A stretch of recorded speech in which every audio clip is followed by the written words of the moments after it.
Hello and welcome to the Divorce to Bliss podcast. Here you will learn all things related to healing from divorce, mind, body, and spirit, so you can create a beautiful new life filled with happiness. I'm Rachel Ruby, author of Divorce to Bliss, divorce coach, speaker, and attorney, and I'm so glad you found me here. Hello and welcome to the Divorce to Bliss podcast. I'm Rachel Ruby, and this episode is all about the difference between being alone and being lonely. And once you understand the difference between these two and how they each can affect your healing, I think you will find it a lot easier to move forward. So let's dive into the difference between being alone and being lonely. It's important to remember that being alone is more of a circumstance or a state. I'm sitting here alone right now in my office talking to you. But being lonely is really a nervous system response. You can be physically alone and regulate yourself emotionally, so you're not in a panic, but you can also be surrounded by tons of people and feel very lonely. So let's really take these two apart and talk a little bit more about what happens. When we are alone, what happens in the body is the body usually realizes that there's no fear. It's not like we're a cave person sitting in the cave at night, fire's gone out, and we hear some noises and we're worried that there's going to be a bear that comes and attacks us, right? So normally being alone is your nervous system is calm and it doesn't feel like there's a reason for a fight or flight, doesn't trigger that. And inside you feel grounded. The body isn't trying to find the threat, and you probably don't feel completely empty even though you're alone. You might not like being alone, but you probably don't feel empty. Like I said, you feel more grounded. Also, when you are alone, it can be a choice to be alone. Sometimes it's not. After divorce, we just find ourselves alone, maybe more so than not, obviously, because the partner is no longer in the picture. But also, we can learn to get to the place where being alone is a choice, and that is how we really start to heal. When you are alone, you usually feel you're okay, and you can even experience joy being alone. And that's why we need to work on learning how to be alone so that we can continue along the healing journey and really come to a place where where we can self-regulate. And that's what being alone is all about. And the last thing I want to mention is that even though when you are alone, a connection with another person or other people isn't there with you in the moment. When you are alone, you're not in this panic, fight, or flight. So you usually can realize that the connection is available, it's possible. And that's the difference between the alone and the loneliness. So why is this important after divorce to keep in mind? When we're in a marriage, we're never truly alone, right? Even though you might go to work, your spouse might go to work, you might do different things, have girl vacations, guy vacations, whatever.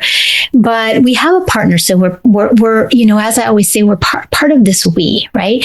And being part of this we kind of learn to live in symbiosis. But when we're having issues in the marriage, we may not be in sync with that partner. And so that means that we dysregulate together, right? Rather than self-regulate or help each other to regulate, we kind of dysregulate more. What this means is that when we're with someone, we're physically together and we're emotionally connected until we're not.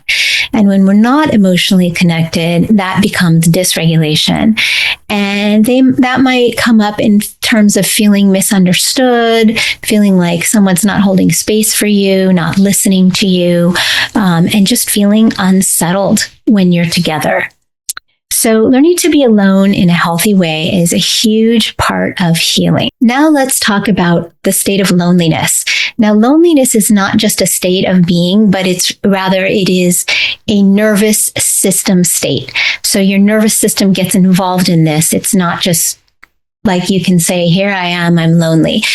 Loneliness is when you don't feel safe, and there's usually a lack of feeling disconnected. So what happens in the body during loneliness? First of all, we switch into that fight or flight state, that sympathetic nervous system response where our body is engaged in looking for what the problem is, what needs to be fixed. And we might even have complete shutdown in this phase. So the body is trying to figure out what the danger is. And that kind of keeps you on edge. Also, you may experience that fear, that restlessness, that physical symptoms like shortness of breath, or even just feeling numb. And usually these are negative responses.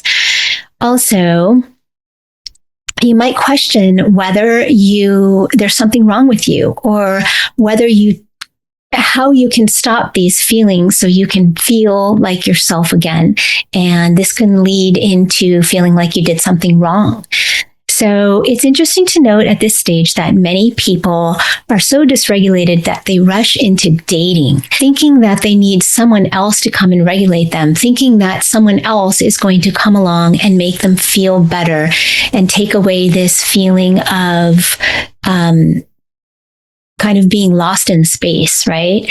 And this is so important. We're going to talk about this in a moment.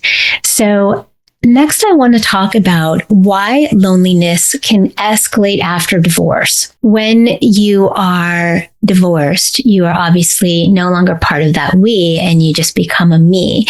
And so fear can really drive your actions at this point and your ability to heal. And that's why it's important to recognize whether you're truly feeling lonely or you're feeling alone, and to get a handle on how you can be alone and feel okay. Your nervous system worries that that connection with the partner is lost, and you may think that your nervous system is trying to tell you to go find another partner to replace the lost partner, but this isn't the case. Also, your sense of identity has changed, because when you are this we, you are identified as in this couple. You're identified together, right? Husband and wife and wife, husband and husband, whatever it may be. And your sense of identity really changes when you split, when that person is no longer there and you're on your own. And that can create a lot of fear, which can lead to the loneliness. Also, because of this, you may not know how to regulate your own emotional state. And you may have depended on someone else, your partner, to do this in the past. Now you're just by yourself. And so you need to learn to regulate this. Your nervous system is just reacting on the loss of the partner. It's not telling you to run out and find someone else. And in fact, this can be a problem. Let's talk about how self-dating can turn loneliness into a new state of being alone. So you drop the fear, you drop that all of those negative emotions that you're feeling, and that fight or flight response. I have a whole podcast on self-dating, so and why it's important to do that before you date others. So I highly recommend you to check that out. And it goes into a lot more detail on how to self-date and what the benefits are in finding a partner in the long run. So I'll give you a little nutshell here. And basically what self-dating does, it helps you to build your self-esteem and rebuild your self-trust, which may have been lost. Both of those things may have been lost through the demise of the marriage, in the divorce, or in the aftermath. And it also helps you learn to calm yourself when you're dating yourself, because you're setting a new pattern. So I have a podcast on patterns too, which is interesting to watch. But when we have a daily system of doing things, a way of doing things, and our body gets used to that, and then all of a sudden, the person who was part of our life is no longer there, things that we do are probably going to change quite a bit, right? So we want to create new patterns which let the brain know that we're safe, so we don't go into that sympathetic fight or flight mode. And we also can learn to regulate our aloneness, so the loneliness does not become a helpless state and just turns into the aloneness, which is something you can control, something you can regulate, and allows you to heal yourself. So, and lastly, being alone versus being lonely. When you are alone, you can make a choice to date when you're ready. And not because you feel scared, not because you feel helpless. So it's really important to learn to self-date. And I hope you check out that other podcast on self-dating so you can get a lot more detail on this, because it really is a game changer. Here's an interesting way to summarize everything that I've talked about so far in the two aloneness versus loneliness. And it is this: loneliness means that your nervous system believes connection is gone forever. Being alone means that your nervous system realizes the connection is gone, but knows that it's available. And even if you don't have it in the moment, it is still there. It is still something that you can have. So think about that. I'd like to talk about some self-regulation tools so you can use those when you're in one of these states of loneliness or being alone. And for loneliness, you can simply tell yourself that this is a temporary state, that you're not in any danger, and that you will move on and get out of it.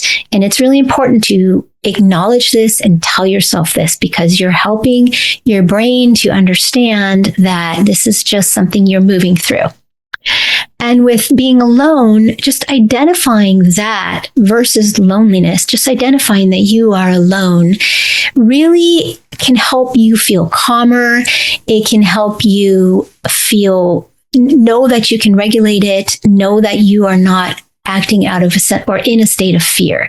And I think this is really important, because being alone can be a temporary state. It can be actually a wonderful state that you want to come back to and revisit anytime you want. And it should be, because learning how to be alone is really the key to moving forward and finding another partner. Here are some tools you can use on your own anytime you feel like you need to kind of take control of the situation, whether it's loneliness or being alone. These tools might help you. They really help me. One is to put your hand on your heart, and you can even close your eyes and do some deep breathing, and just realize that when you do this, it activates the feel-good hormone oxytocin. So it's just kind of like that I'm okay. Another is you can give yourself a self hug. And that's when you put your arms around yourself and you just rub yourself like this. It's kind of like just a feeling, telling yourself that you love yourself, that you're okay. And the next thing is to have a warm drink. Really, this is a huge for me, because it's kind of like that when we are feeling sick, or when we are feeling like we need, I don't know, someone to give us a hug. A warm drink can be a really great substitute. Believe it or not, it fosters a sense of relaxation. Just like when you're sick, having a big bowl of chicken soup might do the same thing, right? And then the last suggestion of a tool you can use is to think of 3 things for which you are grateful when it comes to being alone. So I really want you to express these things out loud. You can write them in your journal, but really think of, when you're alone, what kinds of things make you feel better. Here are a few things that I thought of when I first was venturing into being alone after my divorce. One is that it's really quiet and calming, and I just simply enjoyed that quiet. It made me really feel grounded in my space, whether I was in my home or sitting outside in nature. You can listen to, if you're outside, you can listen to birds and animals and normal sounds that you hear in the world, and it's quiet and it's relaxing. The other one is you don't have to worry about anyone else's needs when you're alone. And that's really kind of like a break from life, right? It's a break from the moments where you do, especially if you're a parent or you have roommates. You don't really have to worry about anyone else. And then lastly is to remember that being alone is a choice. And even though you might not feel it when you're first alone, you will come to realize that being alone is probably a wonderful a thing to do every now and then. I love being alone. I love my alone time, and it's a choice for me to be alone. So, and I need that every day. I need a little bit of alone time. So you might think of some other ways to be appreciative of being alone. So I want you to try that. And my last point here is that learning to self-date from the control of being able to regulate these dates, not from a desperate need to get out of that sense of panic, is really what we're after. Because if you run right out into dating, you will meet people who are not probably going to be the types of people you will meet after you are able to regulate yourself, calm yourself, and become this better version of you through healing. So think about that when you are self-dating. And again, please watch the podcast on self-dating. My final words here are that the goal through all this aloneness and loneliness is to realize that loneliness is something you can move through and past. And it doesn't mean it won't come back. It could come back again at any time. But once you learn to move through it and move past it and call it a spade, right? Call it for what it is, call it out, then you know that you can get through it. And the skills you learn through being alone and through learning to regulate yourself through self-dating and other tools will teach you how to conquer those bouts of loneliness. So I wish you much success on this journey and continued success in your healing journey. And please let me know if you have any questions about being alone or loneliness and how I can help you. Also, I thank you so much for being here with me today.